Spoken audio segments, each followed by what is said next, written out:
Tengo una historia que contarte, te ruego que no la leas. Por favor, no. Sé que suena estúpido, pero cuando entiendas por qué, será demasiado tarde. Sé que esto no les impedirá que lo hagan, pero con esta simple advertencia dejaré tranquila mi conciencia. Debo decir que no soy capaz de afrontar esto. Y desesperadamente necesito hacerlo. Déjenme comenzar desde el inicio. Tengo un viejo amigo, Joe, quien conozco desde primaria. Estoy en mis veintitantos, él también, él ha sido mi amigo por lo menos la mitad de todo este tiempo.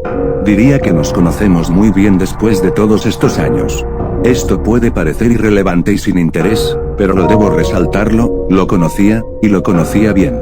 Lo que hizo no fue nada lo que él hubiese hecho sin alguna influencia externa.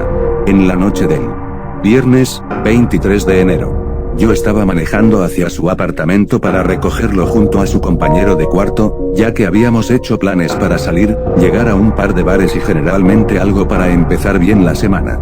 Cuando llegué, habían autos de policía y ambulancias fuera del complejo de apartamentos. Por supuesto que yo estaba curioso, ya que, como mucha gente, raras veces veo cosas así.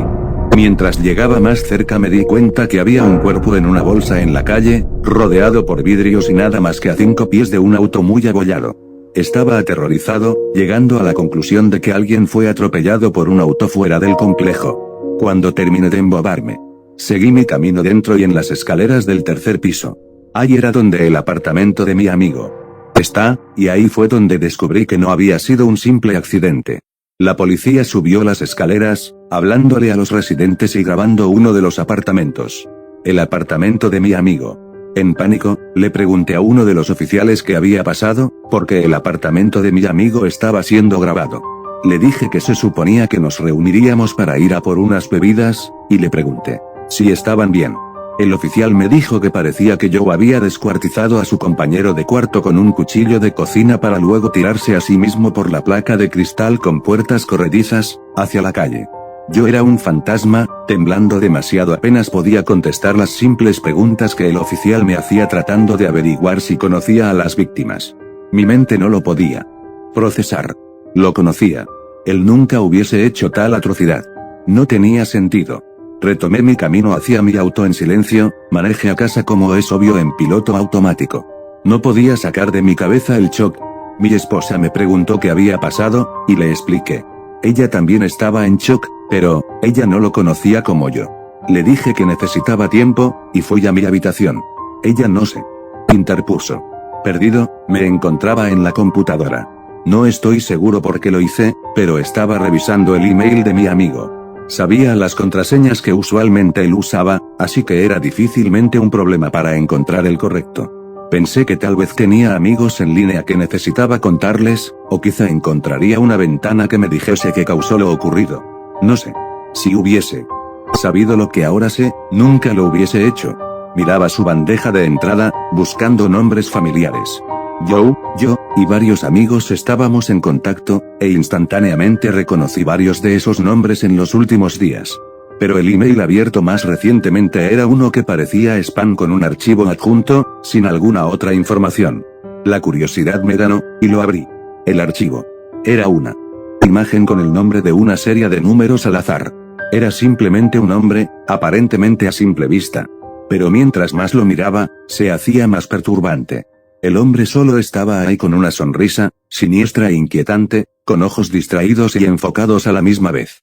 Esa terrible sonrisa, parecía que se ampliaba mientras la veía, y por minutos yo estaba obsesionado por ese horrible rostro, ojos ardiendo a la misma intensidad como yo los veía. Finalmente rasgué mi mirada a otro lado para encontrar alguna otra cosa en el email, una simple palabra. Una palabra que no puedo repetir. Aún no. Necesito contar mi historia. No podía mirarla otra vez. Tuve que cerrarla. Ese rostro seguía viéndome. Lo juro, podía seguir sintiendo su sonrisa. Mientras salía de su correo y sacaba esa horrible cosa de mi cabeza, me di cuenta de la hora en que fue recibida, 23 de enero 5:35 p.m. Se suponía que nos encontraríamos a las 6. Él vio esto en menos de media hora antes que muera. Durante los siguientes días intenté sacarlo de mi mente. Asistí al funeral de mi amigo. Intenté seguir con mi vida, pero seguía sintiéndolo difícil. Cada vez que cerraba mis ojos sentía que alguien me miraba. En la noche, empecé a tener pesadillas inquietantes. No podía recordar mucho de ellas cuando desperté, pero todas tenían algunos elementos en común: ese horrible hombre sonriendo, sangre, violencia, muerte. No podía dormir bien. Estaba luchando en el trabajo. Seguía sintiendo que estaba en el borde. Necesitaba saber qué estaba pasando. Era difícil saber realmente dónde comenzar a buscar. Todo lo que tenía para seguir era esa imagen y la simple palabra que la acompañaba. Grinning Man es difícilmente una búsqueda descriptiva. Aunque Grinning Man o Curse Grinning Man no era mejor. Todavía, hice lo que pude con mis limitadas opciones. De hecho, encontré una referencia hacia ello, o por lo menos lo creía, en una página dedicada a conspiraciones y cosas paranormales y otras cosas. Que normalmente tomaría como si fuese una estupidez. Todavía, esto no era normal, y yo estaba dispuesto a abrir mi mente para cualquier explicación, desde que esto parece desafiar lo convencional. Lo que descubrí sobre este Grinning Man fue que era una imagen que parecía circular por las pizarras de imágenes y foros algunos años antes. El artículo decía que la imagen era inofensiva, sino un poco horripilante, cosa que estoy en total desacuerdo con un poco, pero parecía que algo acerca de ella, cuando estaba junto a una palabra que era desconocida, podía activar extremos combates de psicosis, irritabilidad, pesadillas y alucinaciones. Parecía absolutamente estúpido, un simple texto y píxeles causando daños, y aún estaba sentado ahí, dándome cuenta que estaba experimentando las mismas pesadillas, irritabilidad y alucinaciones. Y yo obviamente experimento psicosis, evidenciado por su súbito asesinato-suicidio. Estaba aturdido. Pensé que tenía que ser una broma, un tipo de bizarro engaño, pero sabía que habían más cosas relacionadas que solo eso. Yo sabía que estaba sintiendo, yo conocía a mi amigo. Esa imagen, y esa palabra, tenía que ser la palabra. Lo que activaba todo. Oh, Dios, ¿esto iba a pasarme a mí también? También mataré a mi esposa y luego matarme. Comencé a entrar en pánico, pero mi mente racional pudo ganar. Si solo era paranoia, alucinaciones. Eso no podía herirme, ¿verdad? Ellos solo tenían poder si yo se los daba. Decidí acabar con esto, sacarlo de mi mente, racionalizarlo cada vez que lo sentía. Eso sería el fin de todo. Mientras mi cerebro racional me ayudaba durante el día, no me podía proteger de noche. Mis sueños seguían degradándose, terminaban despertándome en medio de la noche, sudor frío y corazón golpeteando. Empecé a tomar pastillas para dormir, aunque me negué a decírselo a mi esposa. Después de todo, no quería que ella se preocupase, aunque sé que ella me diría que algo malo me pasaba. Las pastillas no hicieron nada, de hecho. Parecía que hacían mis sueños más gráficos. Podía recordar todo cuando despertaba. Cada horrible, sangriento detalle. Ese sonriente, inhumano rostro. Descubrí que empecé a caminar dormido. La primera noche desperté rizado en la tina del baño. Luego en la cocina, 3 días después, en la entrada, con un cuchillo en mi mano y los sangrientos restos de nuestro perro entre mis pies. Ni siquiera puedo recordar las cosas que pasaron después de eso. Sé que limpié mi perro, lo escondí en una bolsa de basura, dije que había escapado en la noche y se perdió. Estaba aterrorizado. No tenía idea de qué hacer. Intenté automedicarme en gran medida. Guardé todos los cuchillos de la casa. Mi esposa sabía que había algo terriblemente mal, pero me rehusé a decir algo. Ni siquiera sé si podría a la vez recordar a mi amigo. La página web. Sabía que se estaba poniendo peor. Las cosas que más recuerdo acerca de los sueños, aparte de ese horrible hombre sonriendo, son las emociones. Sentía como si cada muerte que pasaba en el sueño fuese real. Como si lo hiciera con mis propias manos, destripando a mis amigos, mi familia, personas desconocidas, en contra de mi voluntad. Como si cada muerte, cada visión del terror que él me enseñara, no solo era una visión de mi propio trabajo. Cada horrible muerte en el sueño lo hacía sonreír más.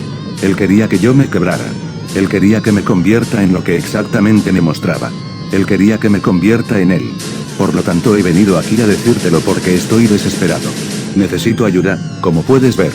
No puedo soportar el pensamiento de dañar a mi esposa, la mujer que amo más en este mundo. Aún no sé si es inevitable. Él siempre está ahí, mirando y sonriendo, sabiendo que estoy a punto de colapsar, y codeándome cada vez más cerca al borde. Sé lo que él quiere. No puedo permitírselo. Pero no sé si haya alguna otra salida. Así que estoy aquí para llegar a tú, en esperanzas de que él me pueda dejar solo. Quizás si tú, el lector A, quien no le importa nada, a quien advertí antes, pueda darle lo que él quiere, él me dejará. Lo tengo que intentar. No sé qué más hacer. Lo siento mucho. Espero que puedas perdonar a un hombre actuando con desesperación.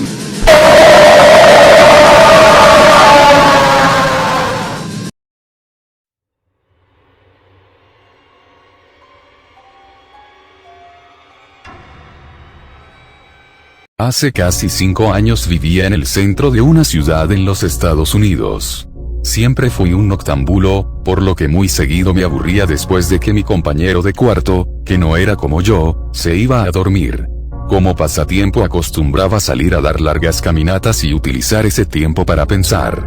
Estuve viviendo casi 4 años de esa manera, caminando solo por la noche, y nunca tuve una razón para sentir miedo. Recuerdo que bromeaba con mi compañero de cuarto diciéndole que hasta los vendedores de drogas eran educados. Pero todo cambió en unos cuantos minutos de una noche de esas. Era un miércoles entre la 1 y 2 de la madrugada. Me encontraba caminando cerca de un parque algo alejado de mi departamento, pero que era constantemente visitado por una patrulla. Era una noche tranquila. Aún para una noche entre semana. Había muy poco tráfico y casi nadie a pie. El parque se encontraba, como casi todas las noches, completamente vacío. Giré en una calle con la intención de regresar a mi departamento cuando lo vi por primera vez. Se encontraba hasta el final de la calle en la misma acera que yo. Era la silueta de un hombre bailando. Era una danza extraña, similar a un vals, pero en cada cuarto movimiento daba un paso hacia adelante. Se podría decir que caminaba bailando hacia donde yo me encontraba. Creí que posiblemente era un borracho, así que me orillé lo más que pude hacia el asfalto para darle espacio para maniobrar sin colisionar conmigo. Mientras más se acercaba, más me daba cuenta de la gracia con la que se movía. Era alto, delgado y llevaba puesto un traje viejo. Cuando estaba lo suficientemente cerca pude distinguir su cara. Sus ojos estaban completamente abiertos, su cabeza estaba ligeramente inclinada hacia atrás como si mirara al cielo. Su boca formaba una sonrisa tan amplia que le produciría dolor a cualquier otra persona. Debido a esto decidí cambiarme de acera antes de que se acercara más. Dejé de verlo para concentrarme en cruzar la calle. Cuando llegué del otro lado de la banqueta miré hacia atrás, y me quedé paralizado. Él había detenido su baile y se encontraba con un pie sobre el pavimento, completamente paralelo a mí. Su cuerpo estaba en mi dirección, pero su cabeza seguía viendo hacia arriba con esa horrible sonrisa. Me sentí completamente nervioso por esa situación. Comencé a caminar otra vez, pero sin dejar de ver al hombre. No se movió. Cuando había puesto casi media cuadra de distancia entre nosotros, volteé para ver la banqueta frente a mí. Estaba completamente vacía. Todavía nervioso giré la mirada hacia donde el hombre se encontraba, pero no lo vi. Por segundos me sentí aliviado, sin embargo lo noté con el rabillo del ojo. Había cruzado la calle y estaba en cuclillas. Por las sombras y la distancia no estaba muy seguro, pero sentía que me miraba. Solo lo había dejado de ver por no más de 10 segundos. Estaba claro que se había movido muy rápido. Estaba tan impactado que me quedé parado algunos segundos, mirándolo fijamente. Luego empezó a moverse hacia mí otra vez. Tomaba grandes pasos de puntillas, exagerando como si de una caricatura se tratase. Pero lo hacía muy rápido. Me gustaría decir que en este punto me puse a correr o saqué mi gas pimienta o mi celular o cualquier otra cosa, pero no lo hice. Me quedé parado, completamente paralizado mientras el hombre sonriente se acercaba a mí. De pronto se detuvo, a una distancia como la de un automóvil. Su cara seguía sonriendo al cielo. Cuando finalmente encontré voz, le balbuceé la primer cosa que se me vino a la mente. Mi intención era gritarle en un tono imperativo y enojado, comillas, ¿qué chingados quieres? Pero lo que salió fue un lastimoso lloriqueo. Comillas, quechi, sin importar si los humanos pueden oler el miedo o no, estoy seguro de que pueden oírlo. Y yo lo escuché en mi propia voz, lo que me hizo sentir más miedo. Pero él no reaccionó para nada. Solo se quedó ahí parado, sonriendo. Y después de lo que sentí fue una eternidad. Solamente se giró muy despacio y comenzó a caminar bailando en dirección opuesta. Yo no tenía ni ganas de darle la espalda otra vez, por lo que vi cómo se alejaba hasta que estaba casi fuera de mi vista. Pero luego me di cuenta de algo. Ya no se alejaba, ni estaba bailando. Miré con horror cómo la distante figura de él se hacía grande. Venía de regreso, pero esta vez lo hacía corriendo. Yo corrí. También.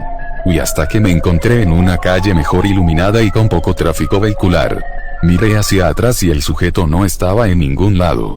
El resto del viaje de regreso a casa me la pasé volteando constantemente hacia atrás, esperando ver su estúpido rostro con su estúpida sonrisa, pero nunca más lo vi. Viví en esa ciudad por 6 meses más después de esa noche y nunca más salí de noche a caminar. Había algo en su cara que siempre me perseguirá. No se veía borracho ni drogado. Su rostro reflejaba completa y total locura. Y eso verdaderamente da mucho miedo.